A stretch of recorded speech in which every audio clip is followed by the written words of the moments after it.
Grüßt euch und herzlich willkommen zum zweiten Teil zum Bau meiner Spur-0-Anlage. In diesem Teil zeige ich euch, wie ich ein kleines Bootshäuschen bzw. eine kleine Anglerhütte oder was auch immer, das ist ein Schuppen am Weiher, wird es im Endeffekt. Und ein kleiner Steg.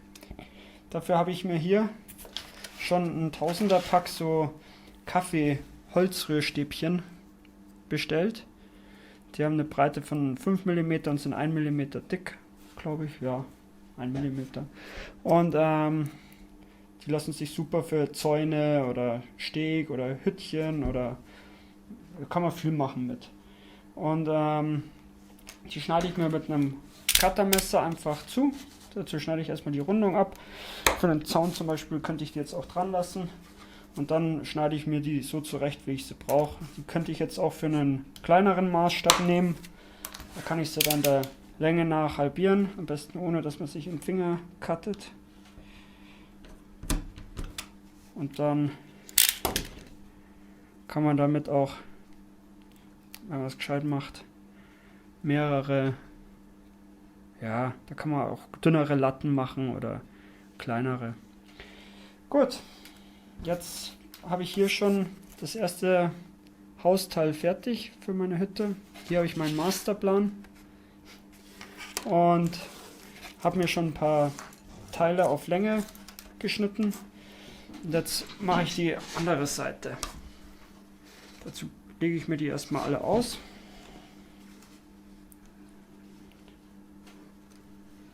So. Dann mache ich mir eine schöne Linie. Schiebe die ein bisschen zusammen. Mir ist jetzt erstmal wichtig, dass die oben schön sauber sind, dass das oben schön gerade ist. Und dann klebe ich mir von hinten Leisten dagegen. Gut. Ja, gut. Wieder verschoben.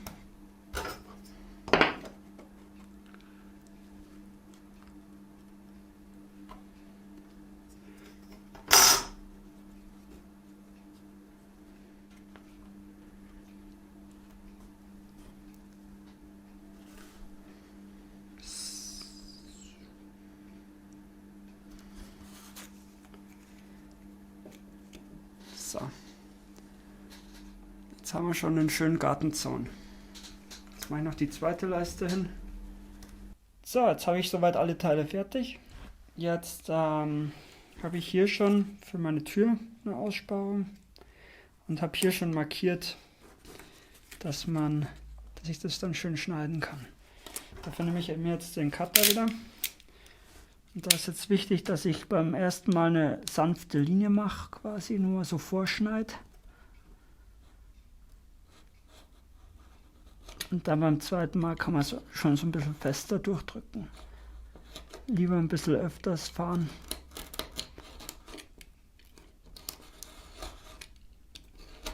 Na, so.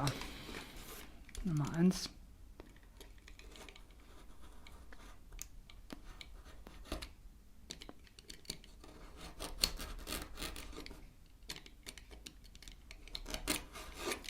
So. Und dann haben wir es schon zurecht gebastelt.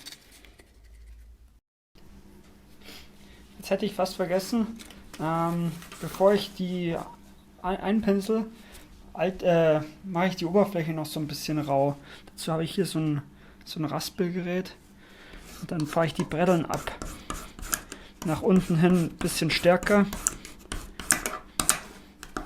Ganz vorsichtig.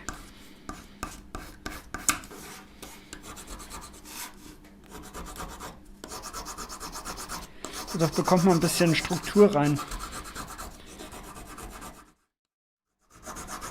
Da am Eck noch ein bisschen. Und dann nehme ich mir eine Drahtbürste und fahre nochmal schön drüber.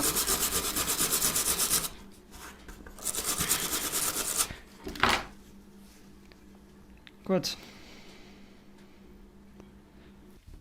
So, jetzt habe ich noch einen Boden gebaut. Genauso wie die Wände. bloß dass ich den Boden geschliffen habe. Quasi die Kanten, dass die schön bündig sind, schön gerade. So, und jetzt fange ich mal an. Jetzt baue ich mal zusammen mein kleines Häuschen. Dazu klebe ich hier erstmal, mache ich erstmal eine schöne Schicht Sekundenkleber hin.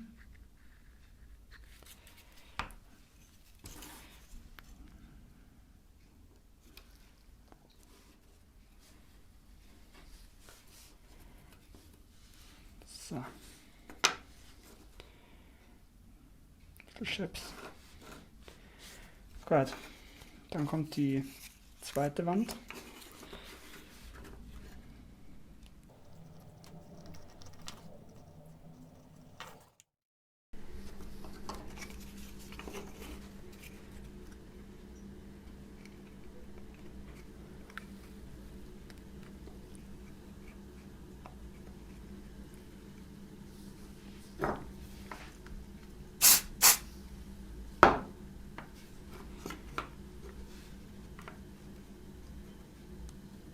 So.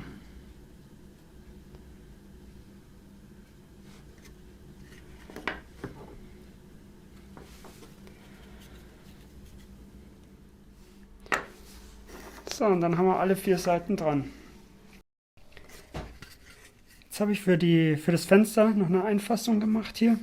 Einen kleinen Rahmen. Das habe ich jetzt da bloß mal reingedrückt.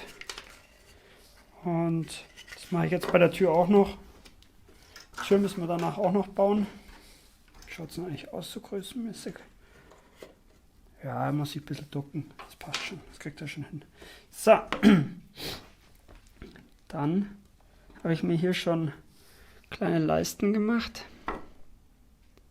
Mit einem Winkel an der Seite. Mache jetzt ein bisschen Kleber drauf.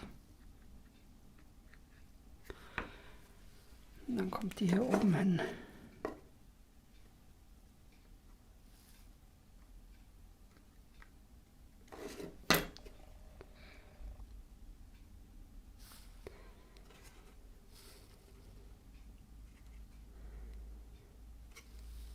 Gut, dann haben wir hier noch für die Seite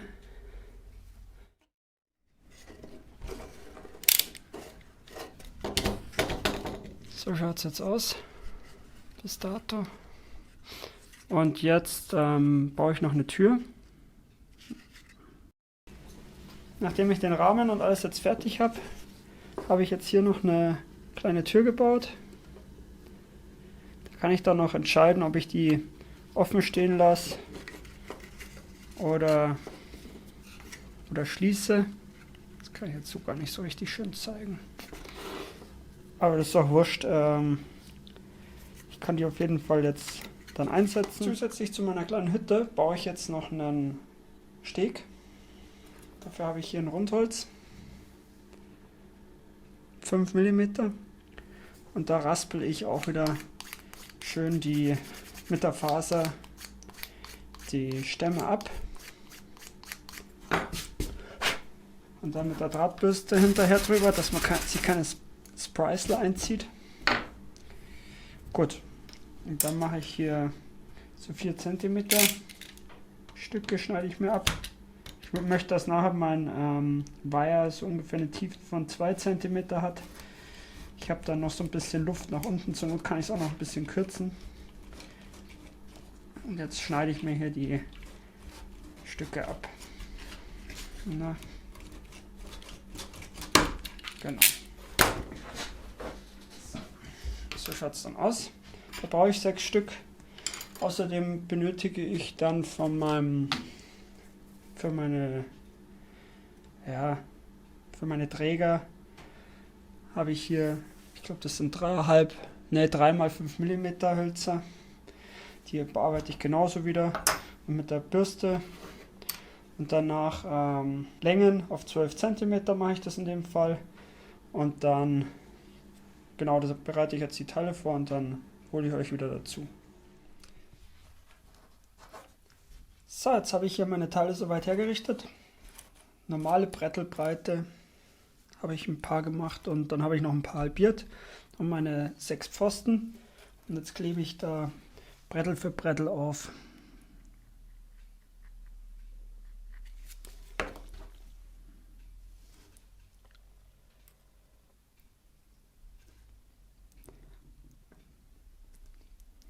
Kann ruhig auch mal ein kleiner Spalt dazwischen sein.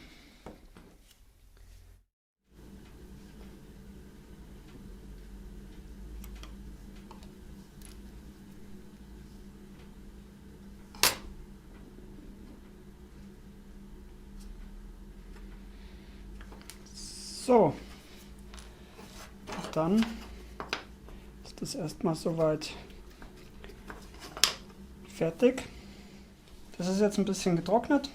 Jetzt nehme ich wieder meine Raspel und raspel wieder schön die Bretteln ab, wieder in Faserrichtung und an den Seiten auch, dass die so ein bisschen ausfranst.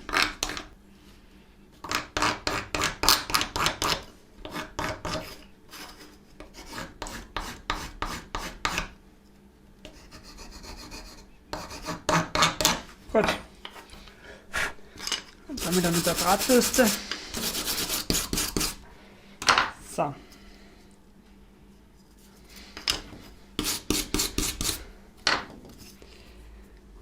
Und dann schaut es so aus. Jetzt schaue ich mal, dass ich die Schärfe hinbringe. Die ersten 3 Pfosten habe ich jetzt schon hingeklebt und jetzt habe ich hier noch oben die selbigen, auch wieder mit der Drahtbürste, ein bisschen, dass das oben auch so ein bisschen ausgefranst ist. Und jetzt kleben wir sie wieder schön hin.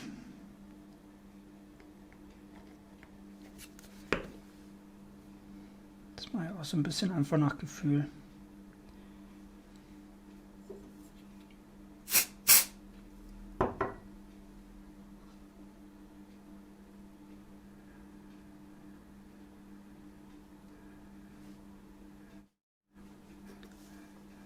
Nummer 3. Gut. Jetzt beginne ich mit dem Anmalern und als Farbe habe ich mich für ein German Sea Black Brown entschieden. Das verdünne ich wieder stark mit Wasser. Da mache ich dann lieber 2-3 Schichten mehr. Und jetzt geht's los. Jetzt malern wir alles schön an.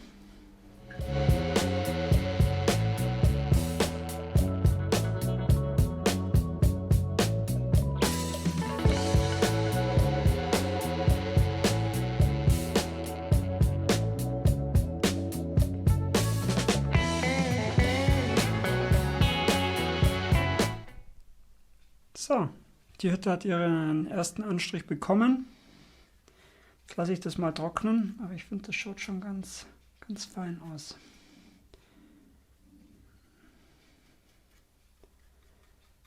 Gut, jetzt mache ich die Innenseite noch und den Steg und dann zeige ich euch den Zwischenstand. Der Steg und die Hütte sind jetzt angestrichen. Jetzt kümmere ich mich noch um das Dach. Dafür habe ich ein Stück Pappe genommen. Das innen auch so ein bisschen angebräunt. Gut, das hat es jetzt ein bisschen verzogen, aber das ist nicht weiter tragisch. Und habe das zurechtgeschnitten und habe Streifen vom Schleifpapier, das ist ein 220er, habe ich auch zurechtgeschnitten. Und jetzt verklebe ich das mit dem Dach.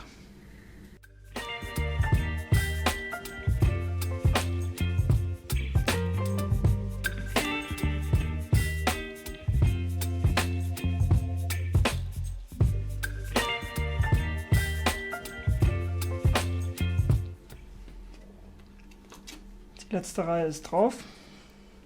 Schaut das so aus bei mir.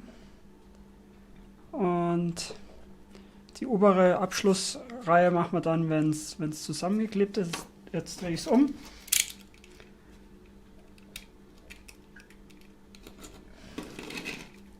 Und schneide das hier schön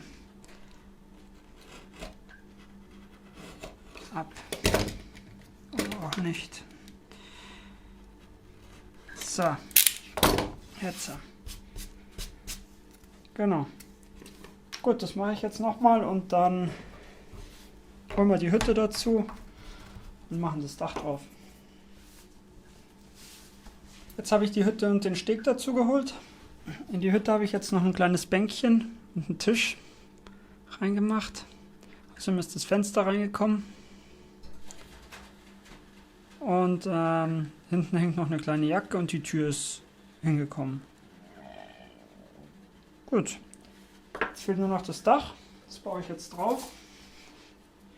Dafür habe ich hier mein Dach. Und jetzt wird es installiert.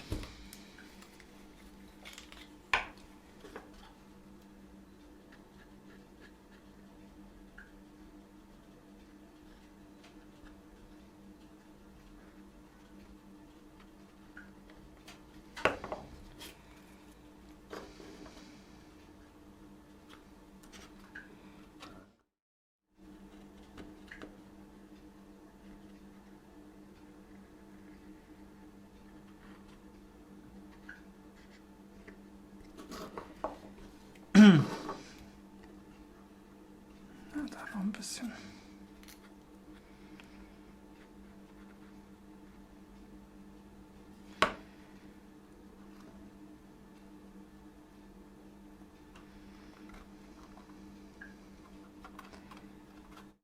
Gut, dann schaut es jetzt so aus.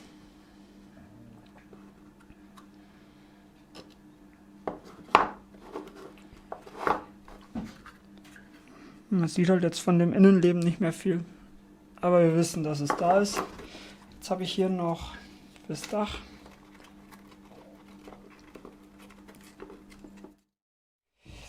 Gut, das ist soweit fertig. Jetzt mache ich hier vorne noch und hinten Zierleisten hin und dann war es das erstmal. Die Hütte ist jetzt fertig. Der hat jetzt hier oben noch Leisten bekommen. Und ich habe hinten noch so ein bisschen mit einem schwarzen Wasch, weil da liegt es am Boden auf und da werde ich dann, beziehungsweise er steht so auf dem Boden und da zieht es ja dann so ein bisschen das Wasser hoch oder Dreck spritzt hin oder sonst was. Deswegen habe ich da jetzt noch so ein bisschen Washing gemacht. Das Dach habe ich auch noch mal gewascht. Das ist jetzt noch ein bisschen feucht. Aber ansonsten ist es jetzt fertig. Gut. Und dann habe ich noch bei meinem Steg, mache ich jetzt noch Folgendes. Da fahre ich jetzt hier noch mit dem schwarzen Wasch ganz vorsichtig am Rand entlang. Weil meistens läuft man im Steg in der Mitte. Und dadurch geben sich dann in der Mitte vom Steg so ein bisschen Laufspuren. Also das ist dann so meistens sieht man da so ein bisschen den Pfad. Genau, und das mache ich jetzt rechts und links. Und dann